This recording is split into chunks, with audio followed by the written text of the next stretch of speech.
Good morning YouTube, स्वागत है आप सभी को सेटियास ब्लॉग में। और एतिया समय হৈছে 6:30।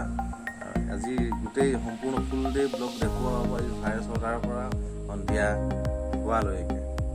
বলক আৰম্ভ কৰোঁ। এফালে চাওক আমাৰ বেটাই কি কৰি আছে, মাকৰ লিপষ্টিক লৈ।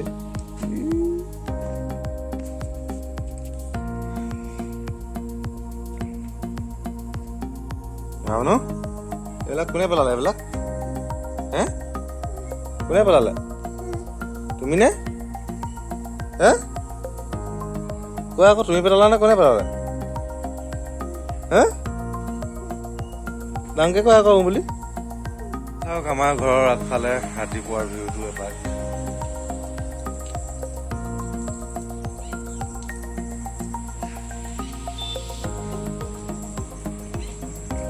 এইখন হ'ল মাৰ দোকান, কাপোৰৰ দোকান সৰুকৈ এখন দি থৈছে।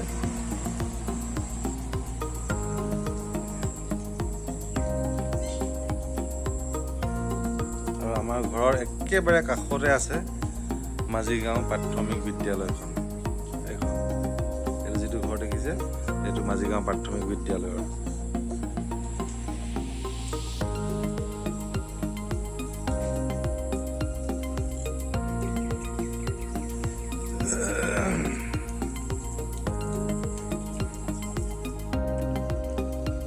ঘৰ পাত আৰে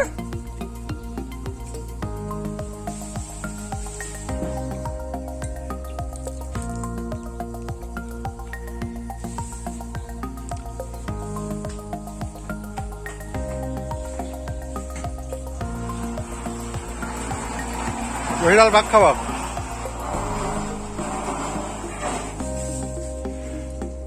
এটা খুব ডাঙৰ কথা বুজিছে। শুই উঠি তামোল এখন ভৰাই ল'লোঁ আৰু আমাৰ দেহা মানুহলৈ চব লিপষ্টিক লগাই ল'লে মুখত, হয় নহয়? আৰু আমি অকণমান ফুৰি আহোঁ, মাকহঁতে গা চা ধুই আজৰি হৈ লওক। ব'লক।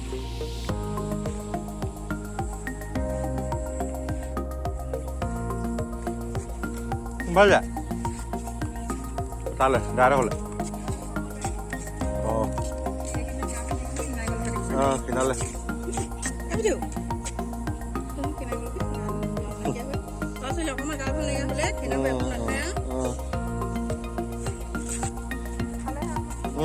নেখায় কৰি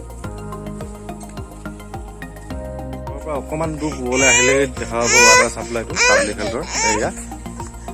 আৰু এইডোখৰত আছে এইখন দোকান হ'ল আমাৰ সমবায় দোকান, আৰু এইটো হ'ল আমাৰ নামঘৰটো। আৰু নামঘৰটোৰ কাষতে আছে আমাৰ শিৱ মন্দিৰটো।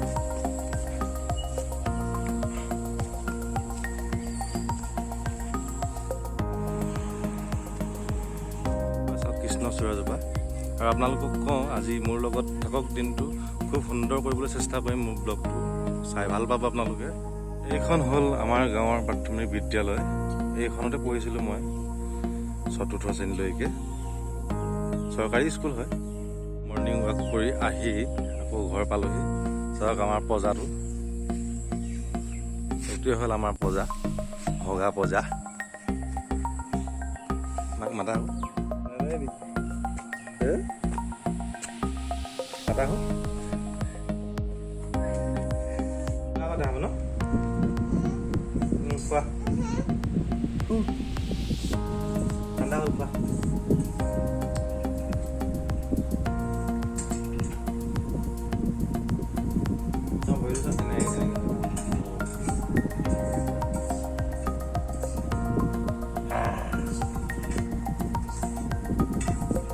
চাই দিয়া আকৌ, চাই দিয়া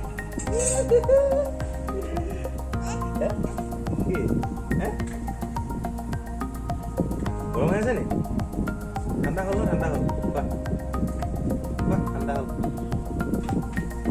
এটা কথা আপোনালোকক ক'বলৈ পাহৰি গৈছোঁ। আজি শংকৰদেৱৰ তিথি। শংকৰদেৱৰ তিথি আমাৰ ওচৰে পাঁজৰে যিমানবোৰ নামঘৰ আছে তাত পতা হ'ব সকলোতে। আৰু সেই গতিকে মই গা চা ধুই ৰেডি হৈ লওঁ সম্পূৰ্ণ। ৰেডি হোৱাৰ পিছত তালৈ ওলাই যাব লাগিব এপাক। তো চাই থাকক, আজি ব্লগটো খুব ভাল কৰিবলৈ চেষ্টা কৰিম, আপোনালোকে চাই আমোদ পাব। বন্ধুসকল, গা চা ধুই সম্পূৰ্ণ ফ্ৰেছ হৈ ল'লোঁ। লাহে ধীৰে যাম আৰু ওলাই। তাৰ আগতে মহাপুৰুষ শ্ৰীমন্ত শংকৰদেৱৰ বিষয়ে দুই এষাৰ আপোনালোকে জানে তথাপিও এবাৰ আপোনালোকৰ আগত সোঁৱৰাই দিব বিচাৰিছোঁ। তেওঁৰ জন্ম হৈছিল 1449 চনত আৰু তেওঁৰ মৃত্যু হৈছিল 1568 চনত। আৰু তেওঁৰ গুপ্ত নাম আছিল গংগাধৰ ভূঞা আৰু তেওঁৰ পিতৃৰ নাম আছিল কুকুম্বৰ ভূঞা, মাতৃৰ নাম আছিল সত্যসন্ধ্যা। আৰু তেওঁৰ মাক খুব সোনকালে ঢুকাইছিলে। সোনকালে ঢুকোৱাৰ কাৰণে তেওঁ লালন পালন তেওঁ আইতাকে কৰিছিলে। তেওঁ আইতাকৰ নাম আছিল খেৰঘুটি। আৰু তেওঁ বিয়া কৰিছিল দুগৰাকী পত্নী। প্ৰথমগৰাকী পত্নীৰ নাম আছিলে সূৰ্যৱতী আৰু দ্বিতীয়গৰাকী পত্নীৰ নাম আছিল কালিন্দী। আৰু তেওঁ শিক্ষা গ্ৰহণ কৰিছিলে মহেন্দ্ৰ কন্দলীৰ ওচৰত। আৰু তেওঁ 12 বছৰ বয়সতে তেওঁ আকাৰ হুঁচৰিকাৰ নথকা এটা কবিতা লিখি উলিয়াইছিলে, যিটো আপোনালোকে জানে কৰতল কমল। আৰু তেওঁক যিটো দেৱ উপাধি দিছিল সেই দেৱ উপাধিও মহেন্দ্ৰ কন্দলীয়ে দিছিল।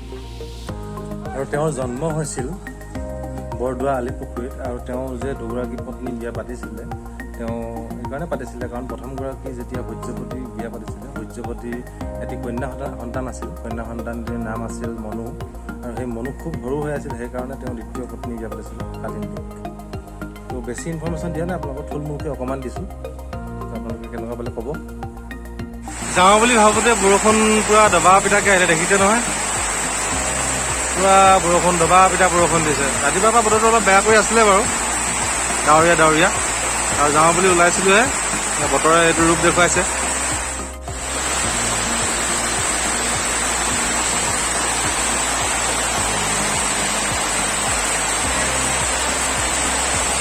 বন্ধুসকল, বতৰটো খুব বেয়া হোৱাৰ কাৰণে যোৱা অকণমান দেৰি হ'ল। আৰু দেৰিকৈ গৈ এনেই অকণমান সময় ৰ'লোঁ আৰু গুচি আহিলোঁ। আপোনালোকক তেনেকৈ দেখুওৱা নহ'ল।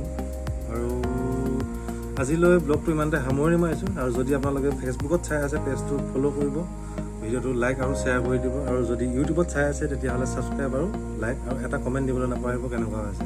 তো আজিলৈ ইমানে।